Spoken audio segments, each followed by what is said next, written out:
Have you ever experienced a heart-pounding, skin-crawling, just monstrosity of a situation where it feels like you can't breathe, you gotta escape the situation, you gotta get out of the current place that you're in right now, get somewhere more comfortable, just awful situation where you feel like you might die, but you go to the ER or you talk to your parents or you check your vitals and you're completely fine. Nothing's wrong.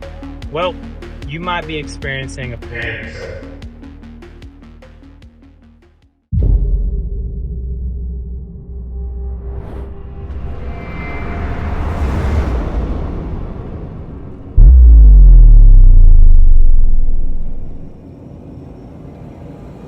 Welcome to Poop versus the World. Every day's a battle, and it's us versus them, and it's always going to be us. Panic attacks are one of the most terrifying and life-changing things you could ever experience in life, really. I've had quite a few of them over the years, and they really made me irrational a lot of times. And it's, I guess it's easy to say that looking back as I'm now like 2 years on my antidepressant, Celexa or citalopram. But I guess that leads me into the first things that we'll talk about, and that's triggers, symptoms, and impact. So for the longest time, I had no idea what was causing my panic attacks, how I was going to actually be able to handle them, or what I could see before they happened that would let me know they were about to happen to keep myself from having really bad ones. There's a difference between like a controlled panic attack and a just completely off the hinges, uncontrolled, you're going to the ER and you're going to have a medical bill panic attack. Like there's total differences between those things. One of the first triggers of mine was actually having my vitals taken. That stuff really freaked me out. I was a CNA at the time, and I was constantly having to check other people's vitals, and I was able to see like what bad vitals were. And I didn't want to see any reflection of that in my own vital.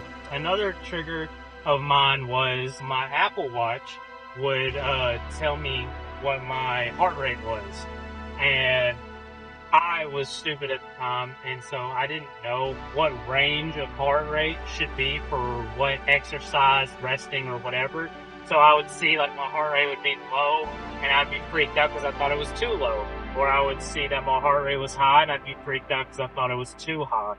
Going to the doctor was a real bad trigger for me. I, for the longest time, couldn't go to the doctor without either having somebody with me or having somebody on the phone with me. It makes you feel like you're failing as a grown-up and you're still a child.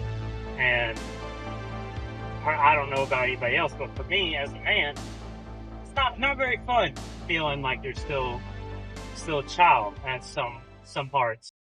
So what are panic attacks? Panic attacks are a fear response based on a perceived threat rather than a imminent danger. So the body and the mind may think, oh, I'm in danger. We gotta do something now. Something's gotta be done. And you just are left running like a chicken with your head cut off. I found that trying to explain to myself panic attacks was like trying to write my own biography in a sense. It's like you're sitting there and you're trying to do it and you're trying to understand it, but you just feel like a douchebag for even trying to understand yourself. Panic attacks can really be debilitating.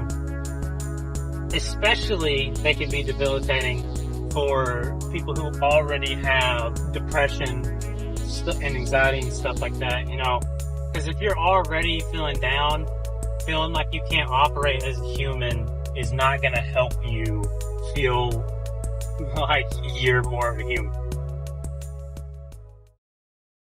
Now for our next topic. How the fuck do we cope? I would say the best way to cope with panic attacks are understanding what makes you feel comfortable and in tune with the situations at hand. Just something as simple as drinking water really helped me a lot. Like anytime that I felt like I was kind of anxious, I would always carry a water bottle with me into wherever I was going, like the doctor's office. If you are going into the doctor's office and you forget a water bottle or something like that, maybe ask for a cup. They really do and will tend to you and your needs, especially at the doctors. Another coping strategy for me was just listening to my gut feeling.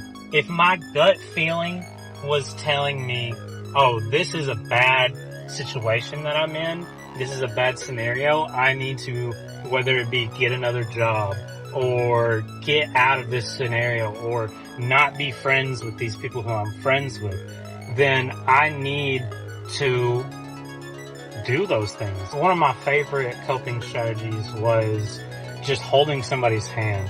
Some people find it weird, especially being a 6'3" man with a bunch of tattoos, kind of like being perceived as a child who is having a freak out moment and needs to hold somebody's hand. They look at me kind of weird. Now, I will say that says more about them than it does me. And if I'm in a really bad scenario and I'm having mental health problems, I would want the people around me to be understanding that I'm not myself right now and I just need somebody there for me. Now, if you're experiencing these things right now, you really need to be talking to somebody professional about it. Go to your doctor, talk to them, get a psychiatrist, get a counselor, talk to someone. Because you can't do this shit alone, bro. Talking about my own experiences, I never went through them alone. And you really shouldn't be going through them alone either. It's a harrowing experience, to say the least. You really need to be with somebody professional kind of pushing you through it, whether that be, putting you on antidepressants or, just talking to somebody. You need to be doing something. Seek help. Talk to a professional, please. I really had to change my life and make lifestyle changes to best fit my new mentality and these panic attacks that I had never had before. I had to make my life fit how my brain would react to it now. And so what does that mean? That means I had to make sure I had water bottles with me at all times. I had to not go places. I had to cut off friends. One of the biggest issues that I had, all my friends wanted to smoke weed. And I can't smoke weed with panic attacks. It just won't let me. I'll take like 2 hits and I'm on the floor crying, freaking out. That's just me. That's how it is about 90% of the time. And if you understand that about yourself and you have friends around you who are consistently trying to push you to do drugs or things of the sort, you don't need to have those people around. Cut those people off. I know it's difficult, but once you do it, you will thank yourself a million times over. You don't need to have these people and these bad influences in your life. All they do is bring you down. It's not good. You don't want it. I know how difficult it is. Sometimes you wake up and you don't want to be here, or you wake up and you don't know how you're going to make it through the day. You don't know how you're going to do it. You don't know, but you just know you gotta. And you know that it's difficult. And today may be the hardest day of your life ever because shit just sucks, And with that being said, I just want to say you're loved, you're cared for.